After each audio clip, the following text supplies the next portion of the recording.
Hello everyone, welcome to 3 News Now. I'm Stephanie Haney and today is Friday, December 31st, New Year's Eve. Thank you for being here for the top stories from WKYC.com and our WKYC app. We start with breaking news reported by TMZ and People magazine. I regret to inform you that Betty White has died at the age of 99. Now, according to TMZ, a source close to Betty White says that she didn't have any sudden illness, she wasn't battling any particular illness, that she's believed to have died from natural causes. Back in 2020, we knew that Betty White rarely left her home once the pandemic began, so it is believed that she did die of natural causes. And of course, you know, most famous probably for her role of Rose in The Golden Girls. That spanned from 1985 to 1992, and we got some Ohio love out of Betty White when she starred in Hot in Cleveland, but that is not the only connection to Ohio that Betty White has. It is a little-known fact that Betty White lived in Ohio for 4 months with her first husband. That man was named Dick Barker. That was back in 1945.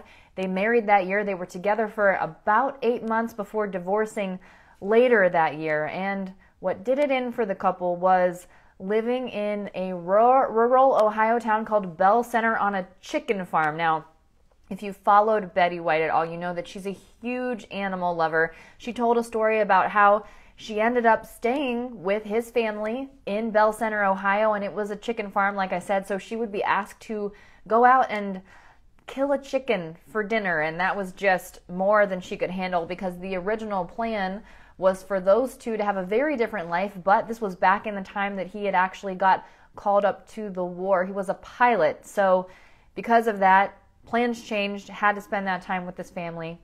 So Betty White did spend at least a couple months living here in Ohio, and that is a little-known fact about her. We celebrate her life today. Died again at the age of 99, believed to have been from natural causes, just a couple weeks before she would have turned 100 years old. That would have been on January 17th, 2022. And we celebrate you today, Betty White. Now let's turn to Northeast Ohio news, and we talk about what schools are doing in light of this current COVID-19 case surge. Earlier this week, Cleveland Metropolitan School District announced that they will be virtual for the first week back after they return from their winter break. North Ridgeville and Avon Lake City schools have announced a mask mandate. That's through at least January 28th. Cuyahoga County Health Commissioner Terry Allen has been having regular conversations with the school districts, not only about the weight of the health of everyone in the schools, but also about the feasibility of in-person learning. He's reminding us that, yes, it is about making sure that people don't get COVID-19, but also something needs to be thought about the staffing, because if lots of staff are out because of COVID, it's just not feasible to have that in-person learning. The Cuyahoga County Board of Health anticipates a meeting next week with schools throughout the county to discuss all things COVID-19. One school district that's taking a bit of a different approach, though, is Lorain City School District. What they are doing, they're adding an extra week to winter break. They are delaying their return of classes to January 10th instead of January 4th. They said in a statement released yesterday that they met many times over winter break to talk about what was appropriate in terms of a return to school strategy. This is what they came up with, pushing that return date from January 4th to January 10th. Now, the school district consulted with the Lorain County Health Commissioner Mark Adams, as well as Dr. Prakash Ganesh from Case Western Reserve University's School of Medicine. So at this time right now, staff will be returning to work beginning on Tuesday, January 4th. They'll use that time for professional development, and meals for students will be arranged for students who would miss those meals during the week. The district will keep the families updated with new developments there, and you can check out the link to the school's meal plan. That's on WKYC.com, so you can find out what's going on there.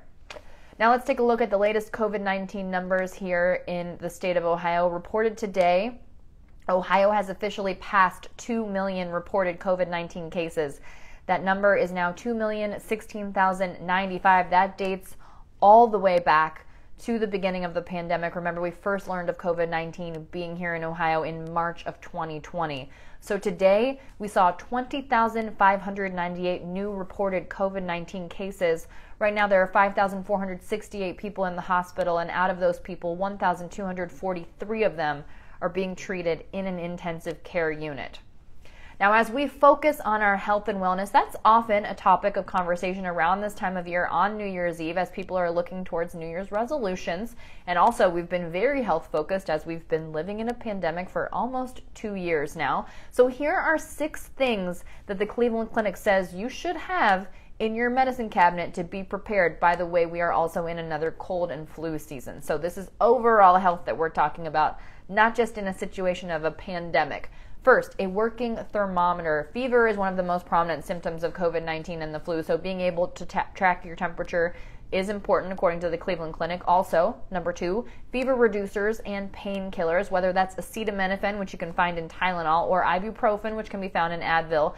Having something on hand is helpful in a situation when there are fever, chills, sinus pain, headaches, and muscle aches. Number 3, over-the-counter medicine. The Cleveland Clinic recommends that we consider picking up cough syrup or a decongestant so that you can take that when you're sick so you don't have to run out when you are sick. A little prevention there. Cough drops or sinus rinses can also be helpful. Really, you need to determine what works for you, but the idea is to have it in advance so that when you don't feel well, you don't have to run out and get it. Number 4, pulse oximeters, not sure exactly how to pronounce that, but what these are, it's something you stick it on your finger and it determines the oxygen level in your blood. If you have asthma or an underlying condition that puts you at a greater risk of illness, this can be something helpful to have and something that people need to track if they have those underlying conditions, if they do come down with COVID-19. Number 5, allergy medicine. It can be difficult to tell the difference between a cold or the flu or COVID-19 and allergies sometimes according to the Cleveland Clinic. So if you suffer from allergies, it's a good idea to have allergy medicine or eye drops on hand. And number 6, prescription medication. The Cleveland Clinic says it's a good idea to have a 30-day supply of any prescriptions that you're currently taking. Again, the idea here is that you won't have to venture out if you do get sick, and do make sure that you're checking the expiration dates on those medications. By the way, anything expired should always be thrown away. Now, a little bit of good news. I know that we all grew up hearing about Publishers Clearinghouse, getting those things in the mail, seeing those commercials on TV. Well, an Olmsted Falls man has won the Publishers Clearinghouse sweepstakes. He won $200,000. His life literally changed yesterday. His name is Scott Cern. He's an essential worker at Fairview Hospital. The prize patrol from Publishers Clearinghouse tried to surprise him at home. When he wasn't there, they went to see him at work. He came out in his scrubs, and he happily accepted that $200,000 check. And they don't know, the prize winners don't know that they're going to be presented with these prizes until it happens. So he was completely taken off guard, very happy to get that money. When asked what he's going to do with it, he said he's going to take a really nice vacation somewhere warm and tropical, and he's going to do it for a month, a solid month. That sounds incredible. He says he's going to celebrate with his wife, be happy, and enjoy it. Now, the prize patrol from Publishers Clearinghouse has given away over $500 million in prizes across the country. You hear about it, it's just not so often that we see it right here in Northeast Ohio. So congratulations to Scott and his family. Very cool. And that has me thinking about checking my mail and putting those stamps and stickers on there and trying to see if lightning can strike twice here in Northeast Ohio. I think that we should all do it. Now, if you are ready to celebrate the new year and you're looking for what's going on in Northeast Ohio, there are events actually happening. The Flats East Bank has some events going on, and some downtown events are still on. The Tangier event and entertainment center in Akron is still on. It'll be smaller this year. It's a big space, remember. Typically they sell 800 tickets, but they're capping it at 550 this year. That's according to the owner. But not everybody feels comfortable, so there is at least one virtual option. Now, it's too late to pre-order the champagne for this event, but there is a virtual happy hour happening through Flight Cleveland. That'll be at 6 p.m. today. We've got the link to that on WKYC.com, so if you're interested in checking that out, see if you can maybe still get in on at least the merriment of hanging out virtually at happy hour at 6 p.m. A very happy hour today on this New Year's Eve. I hope that you all have a wonderful end of your 2021 and a lovely beginning to your 2022. Whatever you do tonight, I hope that you celebrate safely and enjoy the last few hours of 2021, because it's almost over, friends. That's it for your 3 News Now update today for Friday, December 31st, and your last 3 News Now update for this year. Like I said, have a wonderful new year, have a great weekend, and I will see you next year on Monday with more 3 News Now.